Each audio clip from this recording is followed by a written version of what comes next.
it's Shirley and Monisha from Make It Shine, the Money Podcast. On today's podcast, can money help you find love? We're going to talk about how much dating costs. I haven't been on a date in a while, but I've got a lot of friends who've been dating up a storm, including you. I'm so excited about this episode. We have some fun stories and tips on how not to go broke while finding the love of your life. Keep listening to find out. This little light of mine, yeah, I'm gonna make it shine, make it shine, make it shine, make it shine. So Shirley, at the risk of sounding like an old married woman, dating these days, am I right? It is different. First of all, did you know there are 1,500 online dating apps in the world and 323 million people worldwide use dating apps? It's a $5.6 billion industry. 40% of Americans and 36% of Canadians use online dating apps. And these are pre-pandemic numbers. This used to be 10% back in 2013. Yeah, and with the popularity of dating apps, it's not unusual to go on many, many, many first dates until you find someone you actually want to be in a relationship. I mean, it could take a while. Definitely. So I was talking with my friend, and he said he had never been on more first dates in his entire life than the first few months he was on dating apps. Not only was it time-consuming, it was so expensive. They say an average single person goes on 41 dates in a year. Does that feel true to you? That sounds exhausting. So that's a little more than 3 dates a month, and that's totally plausible. Yeah, I mean, as we're talking about it, I actually know my friend Amanda. She goes on multiple dates in a single evening. Like, she will have a coffee date in the evening, then a dinner date, and then if the first two don't work out, she has a late night drink date. Forget the energy. Like, that is expensive really quick. In a study by Elite Singles, the average cost of a date in Canada is $127. So that would include dinner, drinks, movie, and taxis for both. And they also broke it down by city. So guess how much an average date night costs in Toronto? I obviously haven't dated in a while, but an average meal at a restaurant like today, if I go, it's easily $100. And I'm assuming if you want to do anything before or after, like probably add another 100. Close. So 150 is the average. But the study was completed back in 2019. So consider inflation, it could be close to 200 by now. So Vancouver is the second most expensive city to date in at an average cost of $149, followed by Ottawa at $138. And then the cheapest city to go on a date, it's Quebec City at $112. So Toronto is the most expensive place in Canada to date. It is. Well, another interesting point, on these first dates, who's paying? Is the bill being split equally? I mean, we know we're all about equality in relationships, but I know when we surveyed our own friends about their first dates and who paid, as far as heterosexual relationships go, it's always the guy, or at least tends to be the guy.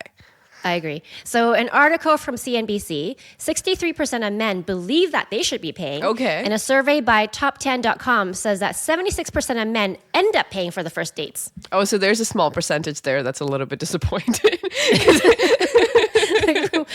So when I was dating, I remember I would actually just split the bill. And especially like if I knew I was never going to see this guy again, I just paid the entire bill. Like, I don't want to feel any of that guilt.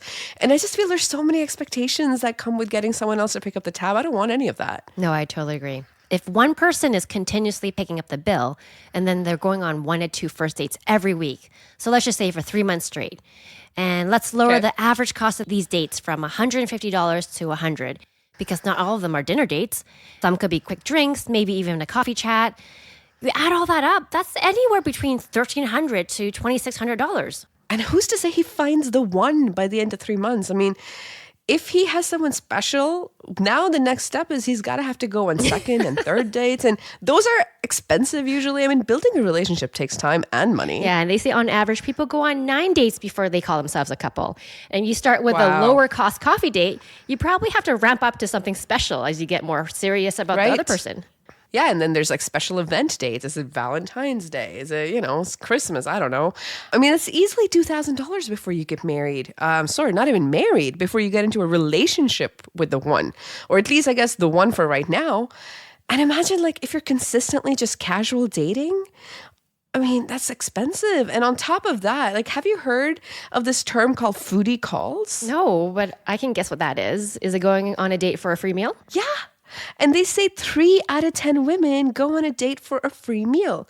And it's actually not just women alone. So this is super funny. In 2018, a 45-year-old man in LA was actually alleged to have deceived a series of women he met online, going out to eat with them and then just ducking out before the bill arrived. So he was actually, actually charged him, and he went through like a court and everything, and he was sentenced to 120 days in county jail and ordered to stay off Bumble and Plenty of Fish while on probation. Have you heard of the Tinder swindler? This is like the foodie swindler. Exactly. So, the study says that the women who went on dates primarily to eat for free were more likely to have traditional beliefs about gender roles, which makes sense. You're less likely to even feel like you should be splitting the bill at all, right? Right. There's no guilt. What's the most expensive first date you've been on? I don't have any extravagant first date stories. In fact, during my first date with my boyfriend, I suggested walking to get tacos, but it was rainy that day, so we went to a local pizza spot. Okay. And then thinking back, on our second date, we went for ice cream. And then on our third date, we went for Chinese food. And that's when I accidentally ordered 3 lobsters instead of 1 because I was trying to impress him with my Cantonese skills. Right, accidentally. I know how much you love lobster. So who paid for this lobster? He did. Oh my God. Did you even know how expensive it was? Like 3 full lobsters? No, because he didn't say anything until we got serious later. I just took it to go. Oh my gosh, the old risk of not seeing the price on the menu before ordering.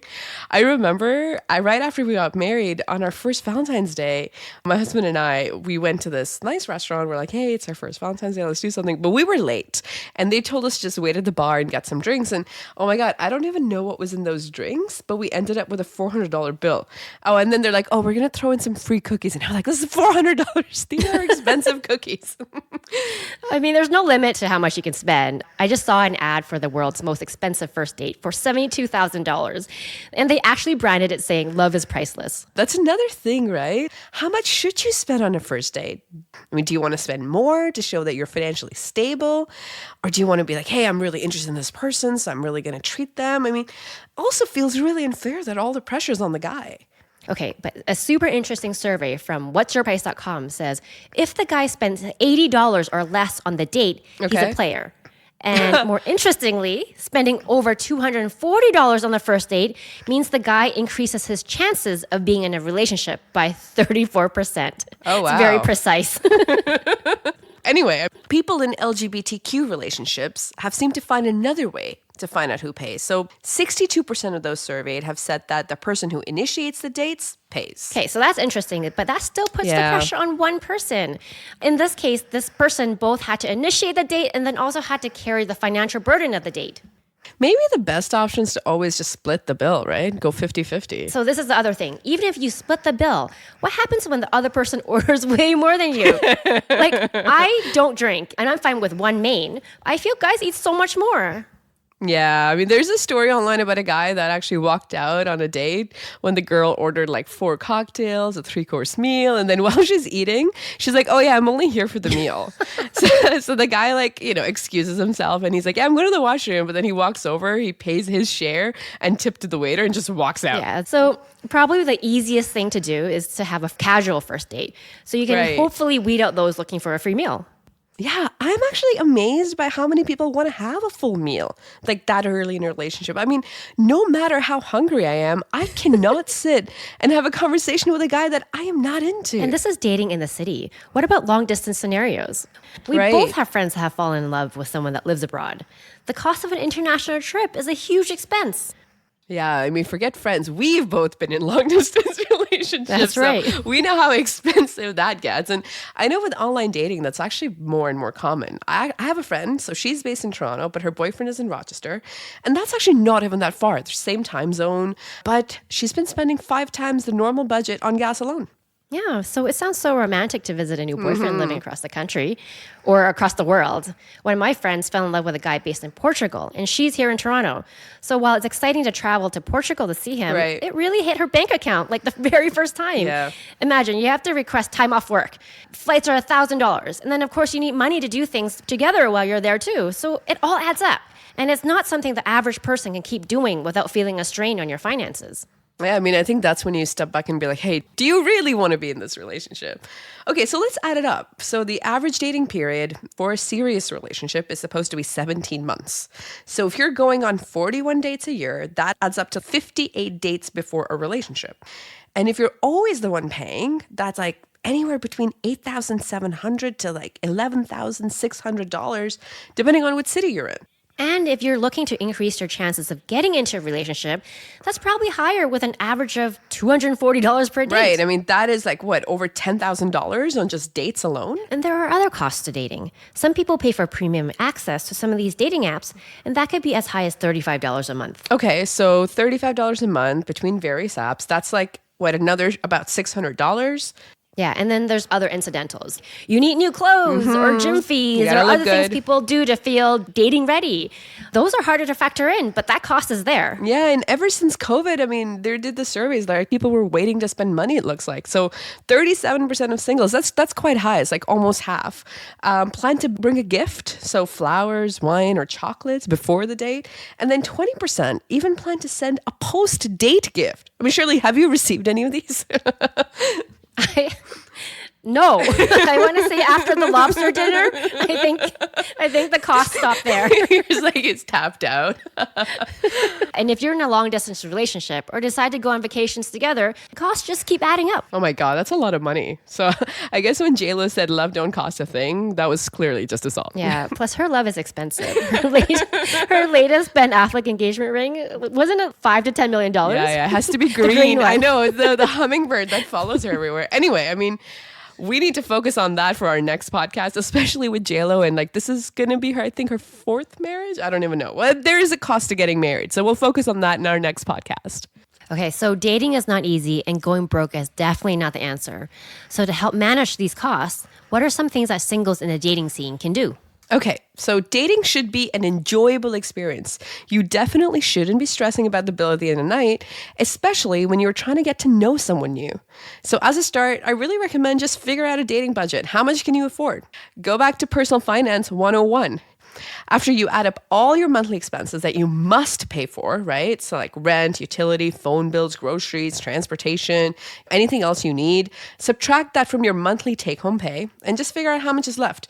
If it's $1,000, do you want all of that to go toward dating or just a percentage of it? Yes, I also think there's a lot more economical date ideas that don't cost $150. The traditional date night we referenced earlier is dinner, drinks, and a movie. But there's so many fun things you can do for free and for way less than $150. So you can check out a farmer's market. It's free. It's a nice atmosphere. Go for a walk in a park, grab coffee and cookies. And in the summertime, there's also a lot of free festivals throughout the city as well. Yeah, and yet you definitely should have more casual first date to figure each other out. I think actually a lot of those ideas that you mentioned, I think are actually way more fun than just dinner and drinks. And to be honest, I think you should feel comfortable saying no to date ideas that are outside of your budget. Regardless of who's paying, suggest something within the budget. And also just be honest. A survey by Lending Tree showed that 1 in 3 people have declined a date because they couldn't afford it. And half of those people were very upfront about the reason. Yeah, and I also think that we should normalize paying for our own meals. So if people do want to date, it's about getting to know the other person and not a free meal. Definitely. So here are 4 tips for managing dating costs. Number 1, analyze your personal budget and set a budget for dating. The rule of thumb is not to spend more than 10% of your take-home income on dating. But whatever you choose to do, make sure you budget for it. And number 2, find fun and free events to go to. And nobody says you have to have dinner. Do coffee dates, ice cream dates, walks in the park. That's a low-key way of getting to know someone. And honestly, it's safer. Like, I like the idea of a walk in the park to grab ice cream. It's in a public place, and you can easily decide if you want to bail early. And then number 3, decline the date if it doesn't fit within your budget. Don't force it to happen and suggest something within the budget. And if the other person doesn't understand or forces the idea, I mean, there you go. You've got your answer on whether or not the date will work out in the long term. And number 4, have the conversation about who's picking up the tab early. It doesn't have to be awkward. Just come out and ask what the other person thinks about going Dutch or paying for their own meal. So I learned today that dating is quite costly. And despite what popular love songs sing, love does cost a thing. We hope you enjoyed this episode, and please give us a 5-star review. Let us know what you think of these tips, and we hope you find love and continue to make it shine. This little light of mine, yeah, I'm gonna make it shine, make it shine, make it shine, make it shine. Any views or opinions represented in this podcast are personal and belong solely to the podcast creators and do not represent those of people, institutions, or organizations that the owner may or may not be associated with in professional or personal capacity unless explicitly stated.